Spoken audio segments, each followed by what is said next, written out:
Shalom. Welcome to the Jewish View.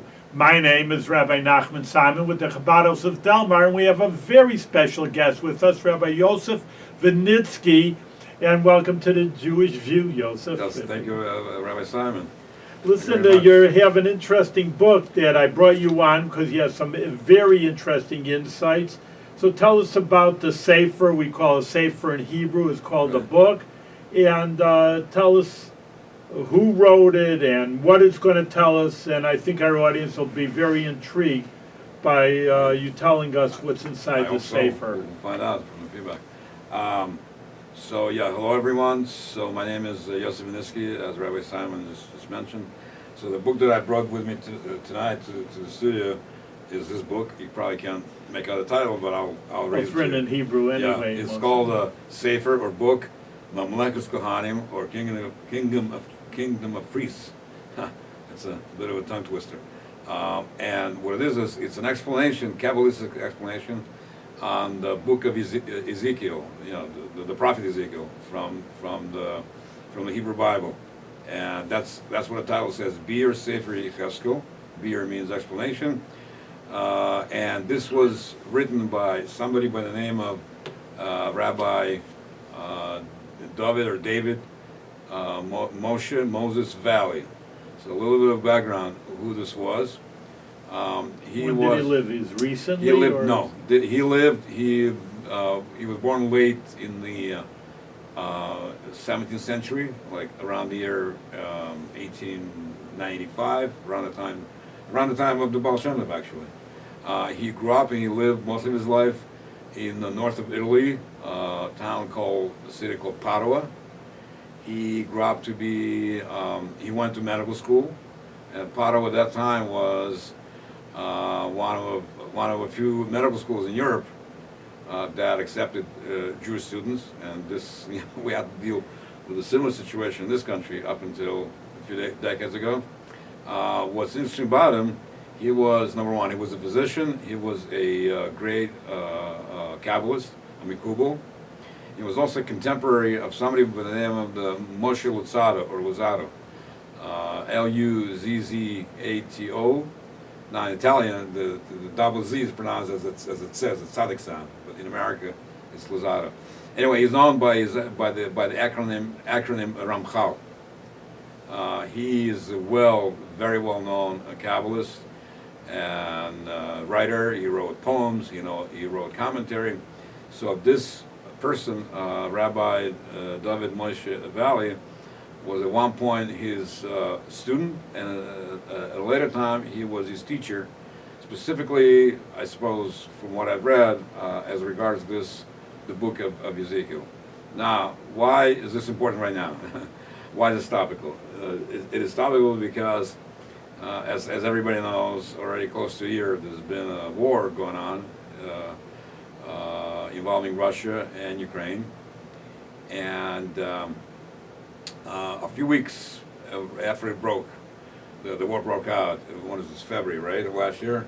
Like late 1 year ago. Yeah, almost just about. Yeah, I think it was the 24th.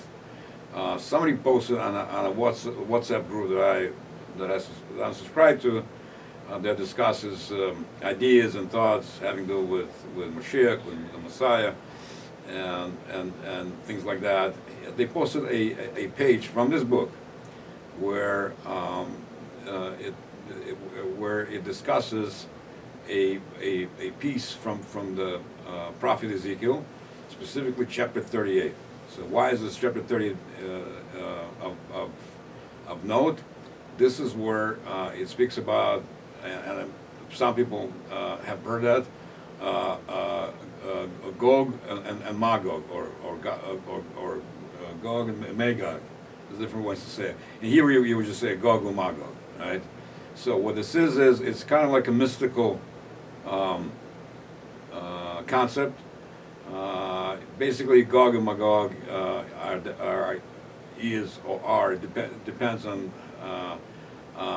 what commentary you read, you subscribe to, but it's a power, it's a ruler or many rulers they're identified with some sort of evil, some sort of negativity, some sort of anti-God, anti-religion, anti-civilizational kind of a bent. And throughout the ages, there have been many players on the world scene that were identified as such. Either the Roman emperors, or later on the Crusaders, later on some big authorities in the Jewish world believed it was Germany, and then maybe communist Russia, Stalin, and so forth. So this is something that maybe a Saddam Hussein of recent memory, unlamented. So it is something that's not particularly fixed to a personage, and that's what I've been led to believe. Not that I spent a lot of time on the subject matter, but this is basically what I thought about this whole concept. When I saw what was posted, I was literally blown away, and I'll explain why. Rabbi Moshe Lev Valley was a great mikubal, or Kabbalist. He had at his fingertips not just the Zohar, which is the main Kabbalistic text, but I think other sources as well. Bottom line, he lays out what we're really witnessing right now in terms of the events of this past year. I mean, this is interesting because you're talking, again, just the contrast where you're saying you're talking over 300 years ago. Right. I mean, that's, exactly, someone who knows Right. what the Yeah, future, who's, as I say, he's not recent. It's not recent at all, no. So you're talking We're talking at least 300 250, to 300 years. Exactly. It's a great point. So this is something obviously that was written a long time ago, and just to I'll just briefly translate a few passages to kind of like give a flavor of what it is that I'm trying to kind of like get across. And again, this is from this book, and this is what Rabbi Moshe David Valley writes. That it is already known that at the time of Geulah, Geulah means redemption, right? HaKadosh Baruch Hu noitul es melech HaMashiach, that Almighty will take almost like by force, the personage, the physical Mashiach, in whatever sense. V'noitin loy koyach liratzis is moichus shel anachash limala. I'll just do this, going forward. I'll just do this in English to save time. And he will give him the power to destroy the moyach, the brain of the nachash, from above, the supernal nachash, the supernal snake, which as we all know from Bible, from Adam and Eve. Adam and Eve. This is a key player in the whole drama, right? As to why they got exiled from the Garden of Eden and so forth. So what's interesting about this is that he writes that this Mashiach. The word Mashiach and the word Nachash, Mashiach is Messiah, Nachash is snake. They have the same gematria, the same numerology. If you add up all the letters separately, you will get 358 on one side and 358 on the other. So right there, it's some sort of an antagonist, an opposing force to Mashiach, or the ultimate redemption, the ultimate utopia that we all expect, and we know from the Jewish sources, and he will come. So this Nachash is identified with this ruler of a certain country, and what literally blew me away, and he goes on to describe in detail that this is that it's specifically the brain of this individual that will be destroyed, and not outwardly. In other words, outwardly they will look the same, but inside their psyche, their mode of thinking will be completely radicalized. And what's interesting, it says that as to the identity of this let's just call it snake, or this power, or this individual, he writes, and I'm quoting, "Libi oimerli, my heart or my intuition tells me that this is Caesar of Muscovy." So Caesar is really Caesar, right? This is how it's transliterated in Hebrew, and Muscovy is obviously Moscow. So Russia historically, up until you know, the Tsar solidified their power in the 1700s was called the Duchy of Muscovy. Really? Yeah, it was a pretty, yeah, it was a quite a significant size, you know, territory and land, but it was not called Russia per se. It was called Muscovy, and people that lived there were, you know, like currently we call people that live in Moscow Muscovites and so forth. And so it is remarkable that he would point out or point to that individual as the ruler of Moscow, and not Germany, not maybe Poland, not Sweden. I think Sweden at that time was in ascendancy, was a strong power. Not Great Britain, not France, specifically that power. And further down, he explains that this power, this rule is associated with Gog.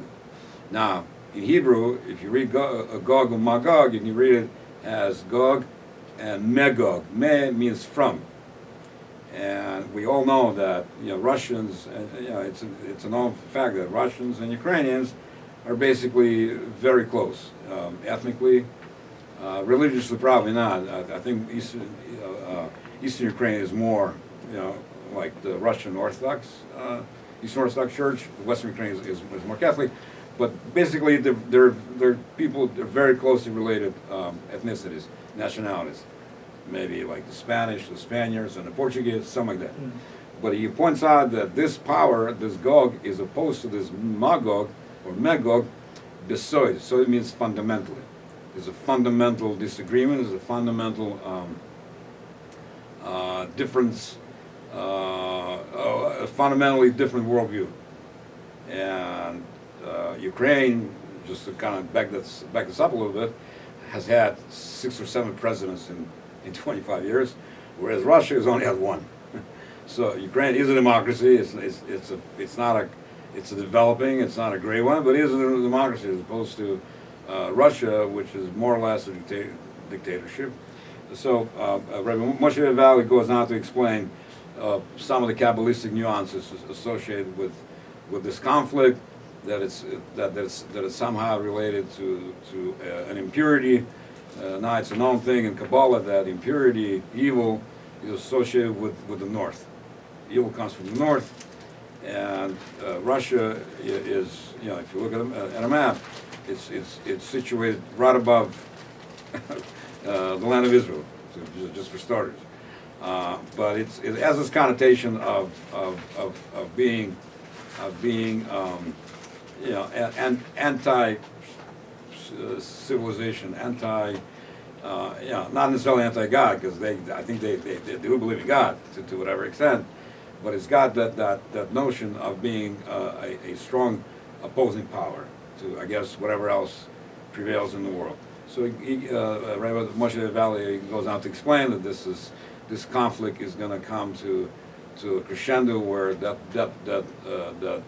offending power, you know, in this case, it would seemingly it is the Caesar of Muscovy, the ruler of Moscow, of Russia, will be diminished, will be brought down to whatever extent, and to add and interesting side, and this goes on for many pages. He interestingly enough, he lists out all the current players in this drama, such as England, Turkey, France, even the United States. Interestingly enough, he does not name Britain as Britain. He names it Scotia or Scotland, which is, I think, is the Latin name for Scotland. Turkey, interestingly enough, Turkey's been a key player, and interestingly enough, Iran. Why Iran? Why Persia? It's in Kabbalistic thought. There's such a thing as a Tsar, as a archangel that presides in the spiritual realm over a certain country. So there's you can think of it as a archangel of, let's say, France, Italy, Germany, and including Russia. So interestingly enough, the presiding the archangel that controls Russia is called, one of those angels is called Dubiel. Now, dove, in Hebrew means bear. Yeah, sure. And just like in Raphael, Daniel, so the EL ending is a reference to the Almighty, but what precedes is that description is what gives us flavor. Like Raphael, we know is the angel of healing, and so forth. Interestingly enough, the same Dubiel is also the ruler over Persia. And we've been seeing for the past many months how Russia and Persia are closely cooperating to the extent Persia today is Iran. Iran is right, exactly, yeah, Iran. Actually, the name Aryans, which the Germans adopted at some point, comes from that area of the world, Iran and India a little bit. So anyway, so we see that there's a collusion of these two unfriendly powers that are colluding. They're helping each other out, and well, actually, Persia, Iran is helping Russia a lot more than vice versa.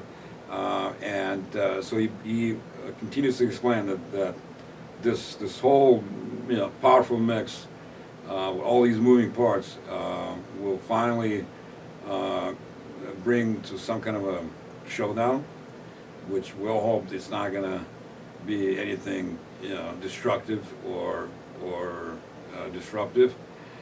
And on a side note, there's people have heard of Reb Nachman of Breslau.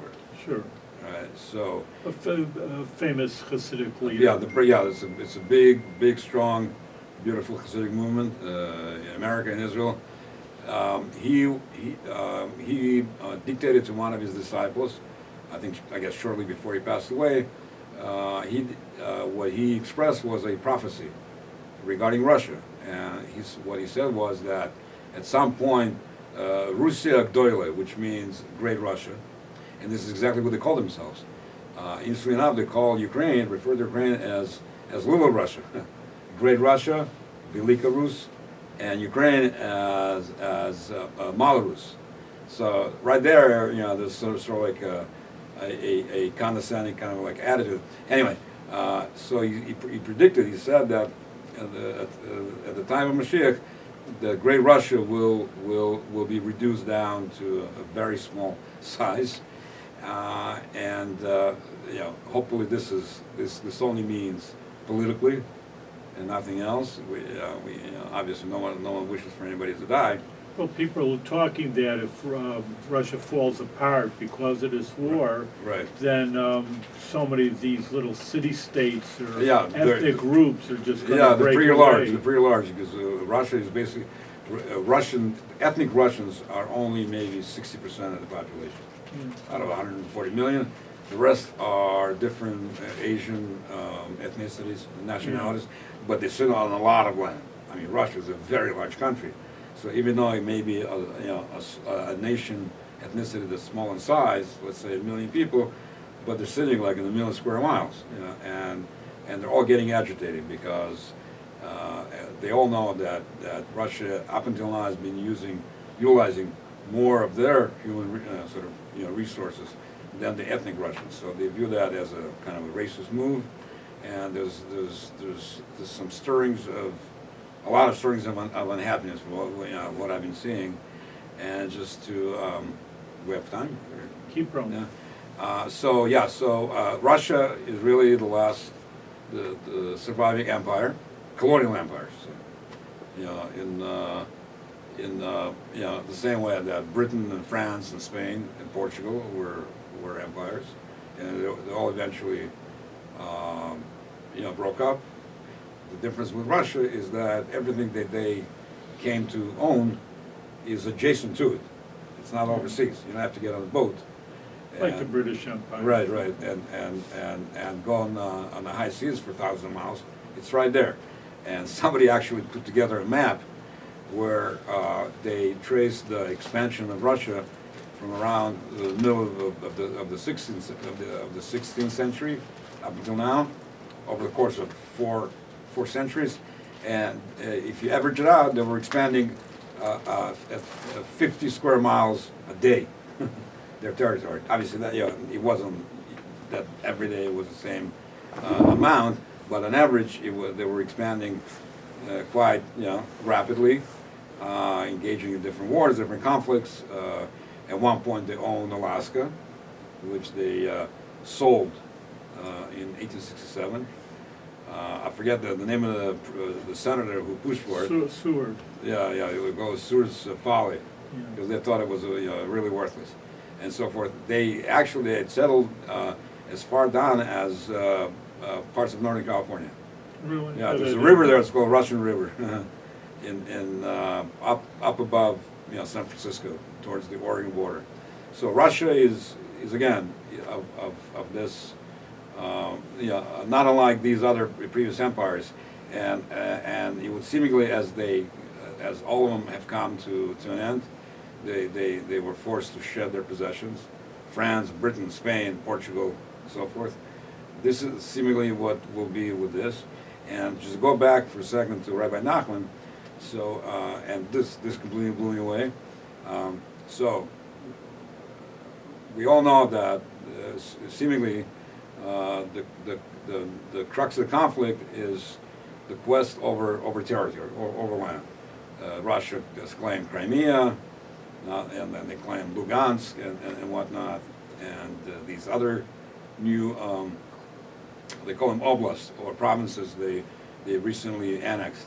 So interestingly enough, the area of Ukraine in square kilometers is, and I've said it so many times, I've memorized the number, is 603,550 square kilometers. Now, why is this significant? This is it's uncanny, and I don't know exactly what it means, but this is the number of soldiers that are mentioned in the book of Shemais, in Numbers, in Chumash, to the last digit, literally the last digit, and I think the gematria of Moshe Rabbeinu also comes out to 603, and I kind of right now I can't. It's kind of like slip my mind as to what the 550 refers to, but it's uncanny that this whole conflict is over every bit of land that Ukraine sits on, to the extent where they're reporting Russians with great fanfare. Oh, we've been able to advance 100 yards over the past 72 hours, like 100 yards. We're not talking hundreds of kilometers or miles. So to me, this sort of like bespeaks some sort of a connection, some sort of a spiritual connection to something that has to do with the Jewish people. And Rav Nachman of Breslov is also noted to have said that somehow, spiritually at least, the northern border of Eretz Yisrael, of the land of Israel, goes through Uman, which Uman sits right in the middle of Ukraine. So obviously it's 1,000 miles north of something like that. Eretz Yisrael, land of Israel. But so it may not be. Obviously people go there on pilgrimages and whatnot. So there's this added dimension where somehow Uman, based on what Rav Nachman tells us, and maybe the entire Ukraine, somehow there's a connection. There's a connection to Eretz Yisrael, and if you read in detail the Ezekiel, where it talks about the aftermath of the fighting, the wars, and how many the corpses. It's very gory. It's very graphic. This is exactly what we're seeing right now. They're finding, they're putting markers next to bodies and all this burned down equipment. It's just. I mean, you can say, well, it's a coincidence. It's a flight of fancy. It's a little forced. To me, though, it looks pretty. If somebody were to make this up, this is a very good, kind of like melange of facts and places and numbers even. So bottom line, it's like as the Rebbe famously, the Rebbe Lubavitch Rebbe spoke in '91 at the height of the Gulf War, quoting a famous medrash, saying that the year the Messiah comes, the king of Persia will invade Arabia, and then Arabia will be terrified. They will run to the supreme power at that time, Aram, and at the same time, the people in Israel will also be terrified and concerned at which point the Messiah will stand up on the Alagag, on the roof of the Beis Hamikdash, and he will proclaim that my humble ones, Anamim, right? Don't be afraid. Whatever I've been doing and I will be doing is for your benefit. And the Yigiyas Magulasim, the time of your redemption has arrived. And just like we know from the events of Purim, that's coming up, right, in a month or so, that they didn't take place in a week's time or a month's time. It took 9 years, from the time of the banquet up until the actual events of Purim. So it could be that, on that note, that or with that in mind, these events of which the Rebbe spoke, quoting the Medrash, are also taking a little bit of time. But as the Rebbe points out, that whatever is even though it may indeed it is there's a lot of negativity, there's a lot of suffering going on. Eventually, it's pointing to some sort of a much greater good that's gonna. Excellent. On that note, we're out of time, but at least we're end off on a happy note. That, I mean, even though there's wars and we see it today, it's a reality. But on the other hand, like you say, and I always say, stay tuned and just wait for the good things to happen, and then there will be, as we're promised by the Rambam Maimonides, there will be peace, there will be enough food for everybody, and everything will be good. It'll be utopian, but in the meantime, there's a lot of troubles. But like I say, stay tuned for the good things to happen. Thank you very much for Rabbi Yosef Viniski Thanks for having coming me. on the Jewish View and telling us about the end of days. Thank you very much.